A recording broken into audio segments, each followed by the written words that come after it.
You know, sometimes in life, you have to call your fellow Caucasian brethren to the carpet and hold their feet to the fire when they say or do stupid things in front of a live audience. And in this case, you have the Hypnocast's panel.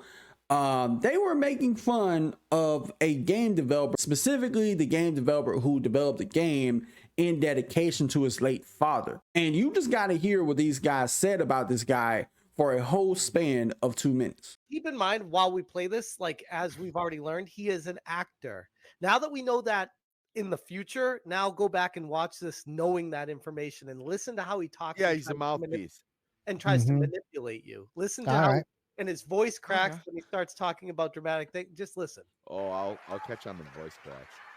Look, I've loved games all my life. I mean, I played them all my life, man. From Kingdom Hearts. Oh my God! No, you didn't. Golden Sun. He's leaning really hard into it, obviously. And it started with my dad, right? He got me Wakanda forever. He understood, you know, that games are an art form. You know, it's a great space to enjoy and escape from the reality of the world. And he passed away a while back. And I'll tell you what, I'm still figuring it out. You didn't meet him though. The way his hands moving under that cape looks fucking ridiculous. Sorry. See, I can't even like let the whole thing play out for 2 minutes. You didn't meet him? That doesn't sound crazy to y'all. That don't sound like a By the way, if you're like a British like black person, like why I'm sorry. I have no black person to bounce this off of. Yeah, why are you wearing black? like your No Rafiki or because he's leaning. Yeah, you're right. He's wearing why this you sort of wearing like the thing? Why are you wearing the cape? The side like, oh, I got my Kwanzaa I don't costume know, on. Sammy. His yeah, game is yeah, based exactly. off Why are you wearing the Kwanzaa his thing? game is based off of his culture, and he's leaning heavy into it too. But he doesn't know his culture. While speaking in an accent I that's can't more speak English for than him on mine. that. he doesn't know his culture. Saying a black man don't know his own culture? That's like trying to tell an Irish person he don't know his own culture. Like, what? And the fact that people defend this as some type of joke. This is what y'all call a joke. See, the thing about jokes are, the person who is part of the joke has to find it funny.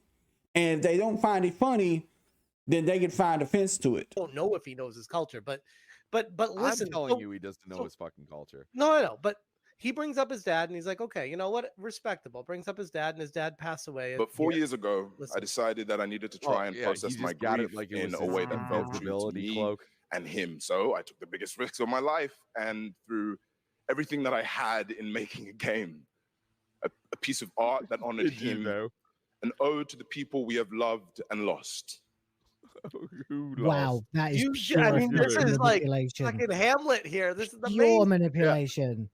Like, Hi guys, before I Poor show you this Yorick, piece of I'm shit that doing I well. made, let me tell you that I'm going to immediately tie it to the death of my father so that you can Is only that think not- of that while you're watching. You My bastard. father That's who's so, black, by That's the the way. coolest thing, by the way, because Gerard that's did like the same, feminine energy. That is, Gerard man. did the same damn thing with his mom passing away from frontal temple dementia. That's like feminine energy talking about his dad. Are you some type of alpha male gamer? Take that alpha male red pill talking point and shove it straight up your ass. Okay, that's what you need to do. Take that red pill and shove it up your ass, and actually add 2 more. Because the fact that people defend this like it's some type of joke, like, oh, it's funny, ha ha, funny. We make fun of other races all the time, but y'all don't say nothing. Yeah, people do. Y'all just don't pay attention. The noise isn't as loud as it is when you talk about black people. When you talk about other people, they may not pay attention as much, but even the noise is still there telling you to shut the fuck up before shit hits the fan. And you let the shit hit the fan talking about black people. If these people were to try to repeat what they said to a black person in the South, they are getting their ass whooped. They are opening up a can of whoop ass and issuing out stone cold stunners all across the South. And see, these are the type of people who will cry foul when they get harassed in real life, when they have people who tries to come at them in a real life manner. Like, no, you put this out there, you gotta accept what comes with it. No victimhood shit. Okay, stand 10 toes on it. Another thing, there's YouTubers who tried to go the route of, oh, it's just a joke. We make fun of every other race. But there's a difference between a joke and me actually thinking you really feel this way. People think you feel this way. And it comes off as such when you feel this way. These edgy 2009 jokes need to get the fuck on. Go the fuck to Rumble. Go to Kick and do this shit. Because YouTube ain't gonna tolerate this shit. You know why? Because this is a type of language and dialect that eventually YouTube will not only demonetize you, you'll get your ass banned off the fucking platform. And when it does, I'll be dancing in your ashes. And the simple fact that Hypnotic is just silent throughout this whole thing, not checking his co-host tell me a lot about him as a man. He ain't got the balls to say, hey, y'all shut the fuck up before you get my platform out of here. You gotta take control of the situation. And to me, I think it comes off as being scared. If you care about this shit, you're gonna tell other people that try to ruin it for you to shut the fuck up or hit the door. If it comes down between me, you, or my platform, you gotta go. But you know what? You know what, Hypnotic, the rest of the crew, don't listen to me. Eventually, you're gonna end up going to Rumble and making 2 cents on the dollar over there, and then you're gonna end up regretting this whole decision. Now, I don't know if these guys does this podcast full time, but would I be surprised if they lost their job because of something like this? No. Now, I don't pray that nobody loses their job, because anybody can lose their job at any given moment, right? But there are some things you got to see the forest through the trees. You got to read the room and ask yourself, is this worth saying out loud? What consequences am I willing to face because of this said opinion? There might be a such thing as freedom of speech, but there's no such thing as freedom of consequences. If you have that fucking old school mentality of 2009 and before, of I want to say what I want, do what I want, and think that no consequences should happen, we don't live in them days anymore. And then the most baffling part about this is people who you consider friends in your own space are silent. That tells me a lot about them too.